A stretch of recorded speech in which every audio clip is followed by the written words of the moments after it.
Po, grabe. Sobrang aga pa. Nandito ang ating kaibigan. Muling magpapaabot sa inyong lahat, no? Tungkol po ito sa mga kalamidad. Hindi lang po ngayon ang bagyo ang nakapasok sa atin.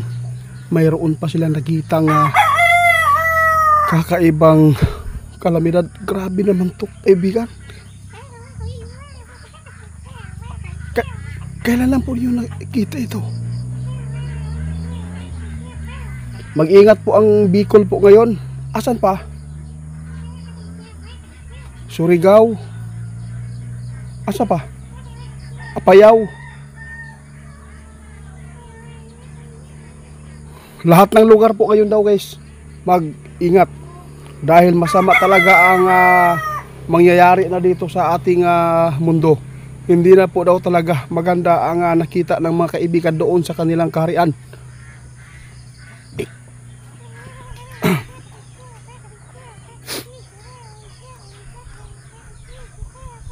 Grabe silin nyo, guys. Sobrang aga pa.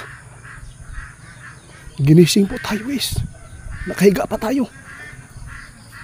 May nakita po ang ating mga kaibigan ngayon na ito talaga ang nakikita ninyo na hindi maganda.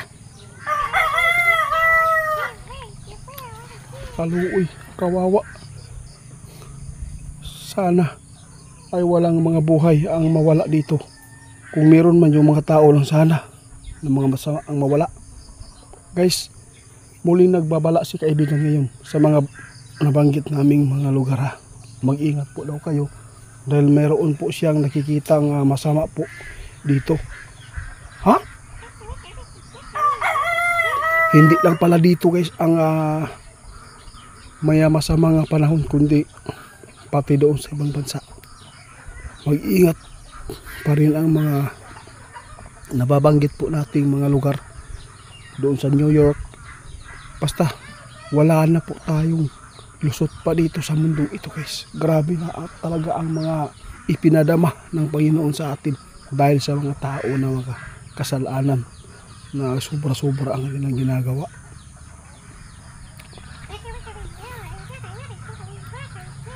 Unang-una daw sabi niya, hindi daw niya kayang talikuran ang mga Pilipino dahil, guys, dito talaga sila, no? Dito sila nagmula. Grabe, kaibigan, salamat kung marami pang kalamidad ang masasagupa pagdating natin sa New Year. Mag-ingat tayong lahat, guys, dahil po masama ang pangitaing ito na nakita ng ating kaibigan. Hindi na daw talaga bumuti. Hindi na pwedeng papatuloy pa tayo, guys, yung kasalanan. Dahil po sabi ng ating kaibigan, yung mundo ninyo ito unti-unti lang sisirain, wawasakin. Kung ano man po ang pagsira ng mga taong gahaman, guys, sa kalikasan, ganito din po ang pagsira sa mga tao dito sa atin. Nakakalungkot lang, damay po ang lahat ng mga taong mga inosente na wala namang hindi naman nakinabang. Yun. Sige po. Guys, si kaibigan natin dito, Linyo, umalis na. Sa lahat po ng mga makapanood sa aming video, hindi po ako si Ghost Hunter 88 Pans. Hindi ako si Ghost Hunter 88 Pans. Paki-report po sa kanyang Facebook page at saka doon sa TikTok. Unang-una, guys, napaka-importante talaga ang Pilipinas sa ating kaibigan na 20 dahil po dito sila nagmula. Kaya sa lahat ng makapanood sa atin, nasa inyo lang po kung maniniwala kayo. Umalis na si kaibigan. Muling naghatid siya ng mga masamang impormasyon na dapat po ay paghandaan po natin. Marami pa daw masagupa natin ngayong buwan na ito hanggang December, no? Makarelax lang tayo ngayong February. Naiyak ako, guys, dahil po may sikretong sinabi sa kaibigan ngayon. Kaya sa lahat ng mahal kong mga subscriber dyan, na nagpapatuloy po ang pagsuporta.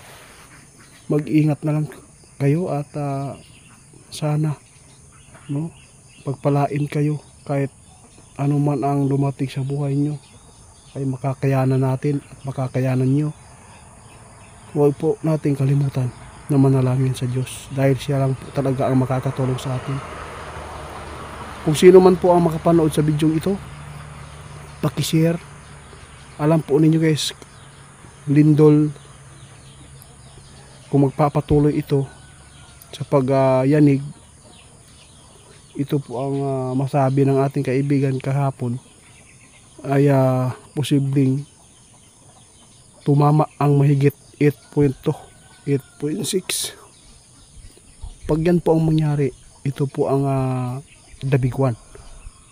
Ito pala ang makapagbigay ng trigger sa big one, yung pagyanig iba't ibang lugar ngayon dito sa ating bansa. Kasi po mayroon po tayo nakuha kagabi mula nang na-i-post natin yung ating pakikipag-usap sa ating kaibigan, ano yung pinapaabot po niya sa atin tungkol sa nangyari sa Bugo, no? Nagpapatuloy ay yung aftershock.